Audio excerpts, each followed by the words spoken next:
ভবানীর খুড়িমা ও যারা যারা কনেপক্ষী ছিল তারা বলে, যুবরাজ, এখন আপনাদের এই চন্দ্রজ্যোতি প্রদীপ খেলাটা খেলতে হবে। এখানে অনেকগুলো প্রদীপ জ্বলছে, আর এই জ্বলা প্রদীপের মধ্যে একটা প্রদীপ জ্বলছে না। সেই প্রদীপ আপনাকে আর ভবানীকে খুঁজে বের করতে হবে, তারপরে দুজনে সেই প্রদীপ জ্বালিয়ে দেবেন। অপরদিকে কলাবতী আর খেন্তিও বাসর ঘরের সামনে উপস্থিত হন। কলাবতী এসব দেখে খুব কষ্ট পেতে থাকে। সে বলে, কান্ত দাদার তো বিয়ে হয়ে গেছে, খুব মিষ্টি লাগছে কান্ত দাদার মেয়েকে, খুব সুন্দর দেখতেও হয়েছে। না না, আমাকে আর এখানে থাকা চলবে না, আমাকে এখান থেকে যেতে হবে। এই বলে খেন্তিকে টেনে টেনে ওখান থেকে নিয়ে যায়। অপরদিকে রামকান্ত বাড়ির মহিলারা ওখানে চলে আসে। এসে ভবানীকে বলে, কি গো বউ, তুমি কি এখনো প্রদীপ খুঁজে পাচ্ছ না? শুধু কি লড়াই করলেই হবে পুরুষ মানুষের সাথে? একটু ঘরের কাজ বাজও তো কিছু করতে হবে, তাই না? এতে ভবানীর খুব খারাপ লাগে, কিন্তু সে কিছুই বলে না। এরপর রামকান্ত ভবানীকে বলে, প্রদীপ ঘেঁষে ঘেঁষে দেখতে, কারণ আলো আমাদের চোখকে মরিচিকার মতো করে দিচ্ছে।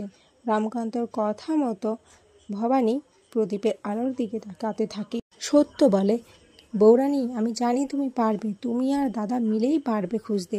এরপর ভবানী আর রামকান্ত একসাথেই খুঁজে পেয়ে যায়, যেটা দেখে সবাই সাধু সাধু বলে চিৎকার করে ওঠে। আর রামকান্তর বাড়ির মহিলারা খুবই রেগে যায়, তাদের এসব কিছু ভালো লাগছিল না। এরপর ভবানী সেই প্রদীপটা জ্বালাতে গেলে প্রদীপে তার হাত পাচ্ছিল না বলে রামকান্ত ভবানীকে তুলে ধরে, আর ভবানী রামকান্তর সাহায্য নিয়ে প্রদীপটা জ্বালিয়ে দেয়। এতে সবাই খুব খুশি হয়ে যায়। এরপর ভবানী মা ভবানীর কাছে গিয়ে বলে, তুমি তো খুশি হয়েছ, আমি তো একটু পরেই চলে যাব, তোমার ইচ্ছে তো পূর্ণ হয়েছে, এখন তুমি এখানে থাকো আর আমি নাটোরে চলে যাব। নাকি নাটোরে আমার অনেক বড় উদ্দেশ্য রয়েছে, কি উদ্দেশ্য আমি জানি না। তখনই মা ভবানী মানুষ রূপে অবতরণ করে ভবানীর সামনে আসে, এসে বলে, কি গো মেয়ে, তুমি কি করছো? শুনেছি তোমার সাথে যার বিয়ে হয়েছে সে নাকি খুবই সুন্দর দেখতে, আর তার ব্যবহারও খুব সুন্দর। ভবানী লজ্জা পেয়ে যায়। এরপর সেই মহিলা ভবানীকে বলে, আমার থেকে তুমি আলতা সিঁদুর নাও না গো, আমার একদমই বিক্রি হচ্ছে না। এরপর ভবানী বলে, ঠিক আছে, আমাকে দাও, একটু পরেই তো আমি চলে যাব, তাহলে আর আমাদের দেখা হবে না।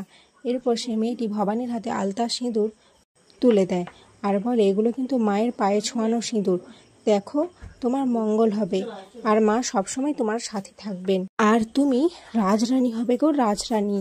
ভবানী খুবই লজ্জা পেতে থাকে। এদিকে তখন ভবানী সই ওখানে আসে।